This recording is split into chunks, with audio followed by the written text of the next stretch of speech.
Good morning छात्रों। आज की इस तासिका में आप सभी का मैं स्वागत करता हूं। भाषा की परिभाषा, भाषा की विशेषताएं और भाषा उत्पत्ति संबंधी विविध वाद आदि बातों को लेकर आज हम चर्चा करने वाले हैं। भाषा की परिभाषा क्या है, इस पर हमने विस्तार से इसके पहले भी चर्चा की है। किसे भाषा कहा जाता है और भाषा की प्रमुख विशेषताएं क्या है, इस बात को लेकर भी हम बात करेंगे। इसके पहले मैंने कई बार बताया था कि अभिव्यक्ति का एक सशक्त माध्यम भाषा है। अभिव्यक्ति मनुष्य जो कुछ बोलना चाहता है वो बोलने के लिए अपने स्वर यंत्र द्वारा या अपना, ये जो हर एक व्यक्ति को एक स्वर यंत्र दिया गया है, उस यंत्र के द्वारा जब हम अभिव्यक्त हो जाते हैं, जब हम अपने विचार एक दूसरे के सामने रखते हैं, तो यह जो ध्वन्यात्मक व्यवस्था जो है वह ध्वन्यात्मक व्यवस्था मतलब भाषा है। इस पर हमने विस्तार से इसके पहले कई बार चर्चा की है। मूलतः भाषा की विशेषताएं क्या है, इसे लेकर आज हम चर्चा करेंगे। भाषा एक ऐसी व्यवस्था है, जैसे मैंने बताया कि भाषा पैतृक संपत्ति नहीं है। भाषा पैतृक संपत्ति नहीं है। कई विद्वानों का कहना यह है कि मनुष्य जन्म लेते ही अपने आप भाषा बोलता है। मतलब जो माँ बाप भाषा जो बोलते हैं वही भाषा अपना बच्चा बोलता है, वो उसे पैतृक संपत्ति के रूप में उसे प्राप्त होती है, ऐसा अनेक विद्वानों का कहना है या कहना था। लेकिन आज यह लोगों के सामने निश्चित हुआ है, या अनेक विद्वानों ने यह बात आज निश्चित कर दी है कि भाषा पैतृक संपत्ति नहीं है। हालांकि भाषा जो है अनुकरण से सीखी जाती है, इसलिए जो बच्चा जिस घर में पैदा होता है और उसके माँ बाप जो भाषा बोलते हैं वही भाषा वो बोलने लगता है। यह उस पर होने वाले संस्कारों का हिस्सा है। मतलब बच्चे पर जन्म से लेकर जिन बातों का संस्कार होता है, बच्चे के आसपास जो परिवेश होता है, उस परिवेश का, उस आसपास के सभी बातों का प्रभाव जो है उस बच्चे पर पड़ता है, और यही चलकर वो बच्चा अपने आप वह जो संस्कार है, वह जो परिवेश है, वह ग्रहण करता हुआ हमें देखने को मिलता है। हालांकि जैसे प्रारंभ में जब भाषा के बारे में अध्ययन शुरू था, कुछ लोग भाषा को लेकर सोच विचार कर रहे थे। भाषा वैज्ञानिकों ने आज जिस तरह से कुछ पुख्ते सबूत हमारे सामने रखे हैं, वैसे सबूत उस समय नहीं थे, और इसलिए कुछ विद्वानों का कहना है कि यह जो भाषा है वो भाषा धर्म पर निर्भर होती है। देववाणी कहा गया है। इस्लाम में अरबी भाषा को प्रमुख भाषा के रूप में माना जाता है। बौद्ध धर्म अलग अलग रूप से, अलग अलग उनकी जो धार्मिक भाषाएं हैं, जिन भाषाओं में जो धर्म ग्रंथ लिखे गए हैं, वो उनकी धर्म की भाषा है, और उनका कहना यह है कि यह ईश्वर प्रदत्त भाषा है।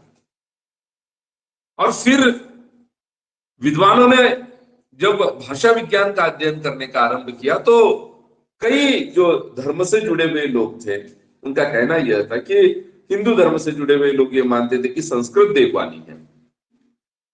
हिंदू धर्म का हर बच्चा संस्कृत ही बोलेगा। लेकिन हमने आगे भी देखा है कि एक निश्चित वर्ग तक संस्कृत भाषा सीमित थी, और इसलिए भले ही वह देववाणी थी, भले धर्मग्रंथ संस्कृत भाषा में लिखे गए, लेकिन आम आदमी को संस्कृत भाषा पढ़ने का अधिकार नहीं था, क्योंकि आगे चलकर उन्हीं धर्म ग्रंथों में यह लिखा गया कि यह सिर्फ ईश्वर की वाणी का बोलने वाले, ये संस्कृत भाषा सीखने वाले, समझने वाले लोग जो है वो उच्च वर्गीय या उच्च वर्णीय होने चाहिए। और यही वजह है कि एक ब्राह्मण परिवार तक, ब्राह्मण वर्ग तक, ब्राह्मण समाज तक यह संस्कृत भाषा सीमित रही। इसलिए संस्कृत भाषा का आग्रह जो है यह विद्वान धर्म के आधार पर नहीं करते। लेकिन अरबी भाषा के बारे में ऐसे कहा जाता था, कुछ धर्म से जुड़े हुए लोगों का कहना यह था कि बच्चा जन्म लेता है और 3 महीने तक अगर उसके कानों पर कोई भी शब्द नहीं पड़ता, तो वह अपने आप अरबी बोलने लगता है। वह अपने आप उस धर्म की भाषा बोलने लगता है। लेकिन यह संभव नहीं है। कई विद्वानों ने यह प्रयोग जो है वह किए हैं कि ऐसा नहीं होता। अकबर बादशाह ने भी यह एक समय प्रयोग किया था। बच्चे को कई दिनों तक अकेला रखा गया, उसके कानों पर एक शब्द भी नहीं आया, और इसका परिणाम यह हुआ कि वो बच्चा कोई धर्म की भाषा छोड़ दीजिए, कोई भाषा भी वो नहीं सीख पाया। कि उनकी भाषा अनुकरण से सीखी जाती है और यह अनुकरण उसके कानों पर पड़ने वाले शब्दों के आधार पर होता है। जब तक कानों पर ध्वनि ही नहीं पड़ती उसका वह अनुकरण ही नहीं कर पाया और वो बच्चा गूंगा निकला। या विदेश में जब इसके बारे में अनुसंधान किया गया, एक बच्चे को सभी इन समाज के सामाजिक परिवेश से अलग रखा गया और यह अनुसंधान किया गया तो देखा कि वो बच्चे के मुंह में सिर्फ एक ही शब्द था, वह था बेकोस। इसका मतलब था रोटी। और वो उसे रोटी देने वाले किसी एक व्यक्ति के मुंह से शायद उसने सुना होगा और सिर्फ एक ही बच्चा वो शब्द जो है वो बोलने लगा, बेकोस। यह उदाहरण इसलिए मैं आपको दे रहा हूं कि भाषा जो है वो पैतृक संपत्ति नहीं है। माता पिता जो भाषा बोलते हैं वही भाषा बच्चा बोले ऐसा मतलब निश्चित नहीं है।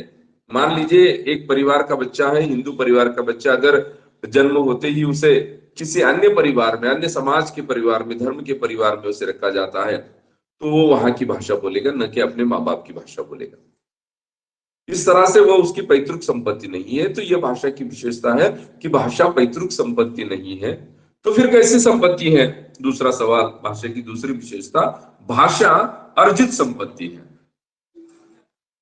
अर्जित मतलब अर्जन करना। भाषा का हर व्यक्ति अर्जन करता है। छोटा बच्चा जब भाषा सीखने लगता है, जब वो माँ की गोद में होता है और माँ के गोद में पड़े पड़े जब कई ध्वनि उसके कानों पर आते हैं तो उन ध्वनियों को वो एक एक एक एक ध्वनि को अपने मस्तिष्क में इस तरह से संकलित करता है और फिर उस ध्वनि से जो चीज सामने आती है उससे वो अर्थ जोड़ने का प्रयास करता है। ये उसका संघर्ष है, भाषा सीखने का संघर्ष है। कई प्रकार का संघर्ष बच्चों को करना पड़ता है जन्म लेने के बाद, हमें पता नहीं होता क्योंकि वह हमारे स्मरण में नहीं है। हमने भी वो संघर्ष किया है कि जब एक ध्वनि उसके कानों पर पड़ती है और ध्वनि उत्पन्न करने वाला व्यक्ति किसी चीज की ओर बार बार निर्देश करता है तो वो समझ लेता है इस चीज को उस ध्वनि के द्वारा बुलाया जाता है। इसका नाम यह है, उदाहरण के तौर पर जब माँ उसे दूध पिलाती है, बार बार दूध दूध दूध यह शब्द आता है और दूध शब्द आते ही उसके सामने जब सफेद रंग का कोई तरल ऐसा पानी सदृश कोई एक चीज आ जाती है तो वो समझता है इसे दूध कहा जाता है। जब घर में एक व्यक्ति कोई आता है और जब माँ उसे बताती है कि ये तेरे पापा है, पापा है, बार बार पापा पापा, यह शब्द से वो समझता है कि पापा और इस व्यक्ति में कोई एक निश्चित रूप से कोई ना कोई एक संबंध है और इसलिए उस व्यक्ति को वो पापा समझता है। ऐसे रिश्ते नाते कई हैं हमारे आसपास और माँ जो है, माँ उस बच्चे का परिचय कराती है कि यह व्यक्ति यह है और उसके लिए एक निश्चित ध्वनि का इस्तेमाल वो करती है। इसके लिए उस ध्वनि को वो बच्चा समझता है और उसका अंतर संबंध जो है वो जोड़ने का प्रयास करता है। तो यह वो बच्चा अर्जन करता है। इस तरह से भाषा एक अर्जित संपत्ति है और हर बच्चा, हर व्यक्ति जो है उसने भाषा का अर्जन खुद किया है। उसे बना बनाया कोई मॉडल उसके मस्तिष्क में निश्चित नहीं किया गया है। अगर ऐसा होता तो हर व्यक्ति एक ही प्रकार की भाषा बोलता, हर बच्चा एक ही प्रकार की भाषा सीखता, बोलता, उसका उच्चारण करता, लेकिन ऐसा नहीं होता। हर बच्चा जो है वो धीरे धीरे धीरे धीरे एक एक एक एक शब्दों को लेकर उसका संकलन करता जाता है, वो समझता जाता है और फिर समझने के बाद उसका एक अपना शब्दकोश बनता है, उसका अपना एक ज्ञानकोश बन जाता है और फिर उसी शब्द के आधार पर, उसी ध्वनि के आधार पर, उसी ज्ञान के आधार पर वह समाज से सामाजिक संबंध जो है वो जोड़ने का प्रयास करता है, संवाद करता है, कम्युनिकेशन जिसे कहा जाता है। और इस दृष्टि से भाषा जो है वह अर्जित संपत्ति है। यह भाषा की दूसरी विशेषता है। अगर भाषा अर्जित संपत्ति है तो फिर उसका वो सीखी कैसी जाती है? तो भाषा अनुकरण से सीखी जाती है। यह भाषा की तीसरी विशेषता है। भाषा जो है वह अनुकरण के द्वारा सीखी जाती है। मनुष्य अनुकरण प्रिय प्राणी है, वह अनुकरण करता है और अनुकरण करते समय आपके आसपास कितने प्रकार की ध्वनियां निकलती है। देखिए, कुछ ध्वनियां मनुष्य खुद, मतलब मनुष्य समाज जो है अपने मुख से निकालता है, कुछ ध्वनियां प्रकृति के आधार पर हमें सुनाई देती है। हमारे आसपास सुनाई देने वाली अनेक ध्वनियों का अनुकरण जो है वो बच्चा करता है। और इन ध्वनियों को वो सुनता है, और जो जो सुनता है उसे अपने मुख के द्वारा उसे दोबारा कहने की कोशिश करता है। यह अनुकरण की प्रक्रिया।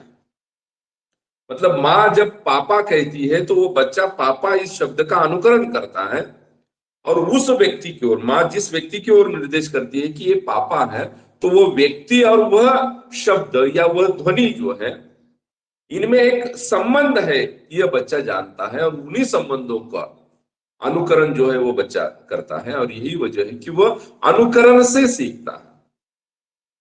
और अनुकरण पूर्ण प्रक्रिया नहीं होती। हर एक व्यक्ति की भाषा अलग इस वजह से है क्योंकि वह उसका अनुकरण कितना हुआ है, किसका अनुकरण करता है, कितना अनुकरण करता है, अनुकरण जिसका किया गया है वो कितना शुद्ध है, भाषा को लेकर मैं बात कर रहा हूं।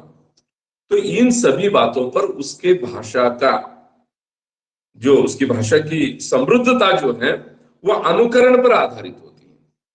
शहर में रहने वाला बच्चा, पढ़े लिखे व्यक्ति का बच्चा जो है वो बोलता है, सो भाषा अलग है क्योंकि उसका अनुकरण उसने अपने माँ बाप की भाषा उसने सुनी है। लेकिन गांव में किसानी करने वाले, गांव में मजदूरी करने वाले माँ बाप का बच्चा जो है वो भाषा सीखता है, तो वो शहर के बच्चे की भाषा और उसकी भाषा अलग होती है। इसकी वजह क्या है? क्योंकि उसने जिसका अनुकरण किया है वह अनुकरण अलग है, और शहर के बच्चे ने जिसका अनुकरण किया है वह अनुकरण अलग है। इसलिए एक ही उम्र के, एक ही कक्षा के छात्र जो होते हैं वो अलग अलग भाषा बोलते हैं। मतलब भाषा, अब मातृभाषा ही बोलते हैं, लेकिन वह अलग अलग बोलते हैं क्योंकि उन्होंने अलग अलग तरह से उसका अनुकरण जो है वो किया हुआ होता है। और यही वजह है कि अनुकरण जो है वो हमेशा अधूरा होता है। और अनुकरण किसका किया जा रहा है इस पर भी यह निर्भर होता है कि उसकी भाषा कैसी होती है। तो भाषा जो है वह अनुकरण से की जाती है, सीखी जाती है। भाषा अनुकरण से अर्जित की जाती है, यह एक भाषा की विशेषता है। अगर भाषा अनुकरण से सीखी जाती है, भाषा अर्जित संपत्ति है, तो अगला प्रश्न हमारा यह आता है कि भाषा का अर्जन कहां से किया जाता है। तो भाषा की अगली विशेषता यह है कि भाषा का अर्जन समाज से किया जाता है। भाषा एक सामाजिक वस्तु है। भाषा मेरी अपनी खुद की, मेरे परिवार की, मेरे खानदान की, मेरे घर की ऐसी भाषा नहीं होती। भाषा एक समाज की वस्तु है, और पूरे समाज में, समाज का दायरा जहां तक होता है उस पूरे समाज में एक भाषा बोली जाती है, वही भाषा समझी जाती है। इसलिए भाषा का इस्तेमाल समाज में होता है, समाज के लिए होता है। व्यक्ति उसमें एक अलग अपना हो सकता है, लेकिन एक व्यक्ति की अपनी खुद की भाषा नहीं होती, एक परिवार की अपनी खुद की भाषा नहीं होती। अगर होती भी है तो वो परिवार के लिए सीमित होती है, अपने खानदान के लिए सीमित होती है। लेकिन भाषा सामाजिक वस्तु है, समाज में वो बोली जाती है, समाज में उसका निर्माण होता है, समाज में उसका परिवर्तन होता है।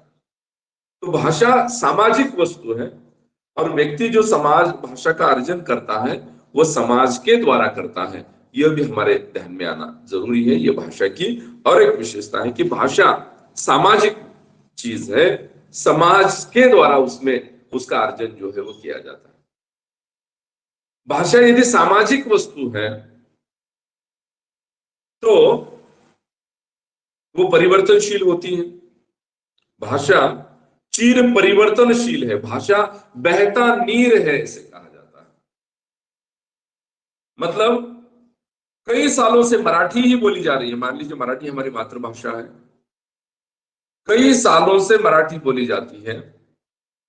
संत ज्ञानेश्वर जी ने जिस मराठी में बात की, संत तुकाराम ने जिस मराठी में बात की, आगे बढ़ते बढ़ते छत्रपति शिवराय महाराज, छत्रपति शिवाजी महाराज जो है, जिनकी मराठी जो है वो मराठी स्वतंत्रता पूर्व काल की मराठी, स्वतंत्रता के पश्चात की मराठी और आज की मराठी, यदि हम यह भाषा का अध्ययन करते हैं तो हमें पता चलता है कि इसमें परिवर्तन होता है।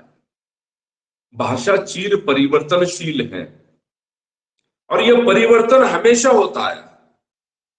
भाषा नए शब्द गढ़ते हैं, पुराने शब्द, कई शब्द जो है वो नष्ट हो जाते हैं, मर जाते हैं। अपने आप ये चलने वाली एक प्रक्रिया है, और भाषा, इसीलिए तो भाषा जीवित है। अगर भाषा परिवर्तनशील नहीं होती तो एक समय ऐसा आ जाता कि भाषा मर जाती।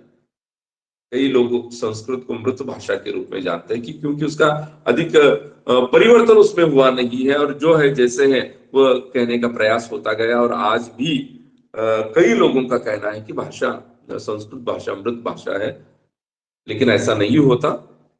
संस्कृत में भी कई परिवर्तन होते आए हैं। संस्कृत से ही आगे प्राकृत, प्राकृत से अपभ्रंश, अपभ्रंश से खड़ी बोली, खड़ी बोली से आज की हिंदी, कई यह जो उदाहरण है भाषा को लेकर हम देखते आए हैं।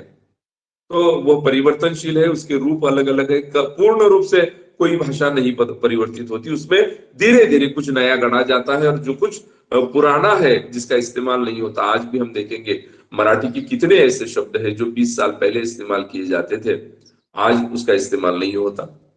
या 20 साल पहले जो मराठी में शब्द ही नहीं थे, आज कितने ऐसे शब्द हैं जो मराठी में नए रूप में आए हैं, हिंदी में नए रूप में आए हैं। ये परिवर्तन हमें देखने को मिलता है जैसे जैसे समाज बदलता है, जैसे जैसे व्यवस्था बदलती है, विज्ञान बदलता है, मनुष्य की सामाजिक रीतियां परिवर्तित हो जाती है, वैसे वैसे ये शब्द जो है नए आते हैं, कुछ पुराने शब्द चले जाते हैं, और कुछ निश्चित रूप से जो बने रहते हैं वह हमेशा ही बने रहते हैं। ऐसे अनेक शब्द, मतलब भाषा परिवर्तनशील है। और यही वजह है कि भाषा की अगली विशेषता यह है कि भाषा के परिवर्तन का कोई अंतिम रूप नहीं है। भाषा का अंतिम रूप कोई नहीं है, मतलब ये भाषा यहां जाकर रुकने वाली है ऐसा हम नहीं कह सकते।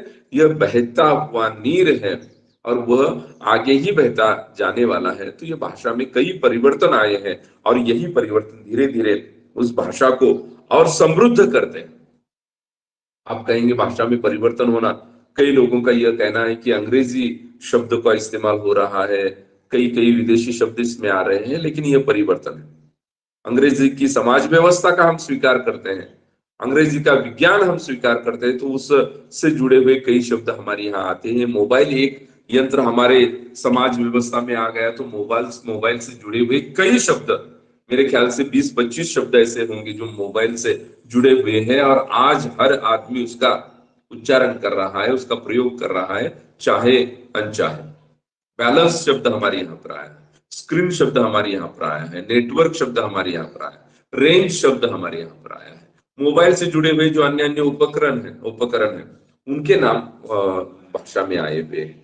तो यह जो परिवर्तन है, यह परिवर्तन हमेशा भाषा को लेकर होता है। कहने का मतलब यह है कि भाषा परिवर्तनशील है, और भाषा में अनेक प्रकार के परिवर्तन जो होते हैं, और यही वजह है कि इसका अंतिम कोई रूप है ऐसा हम नहीं कह सकते।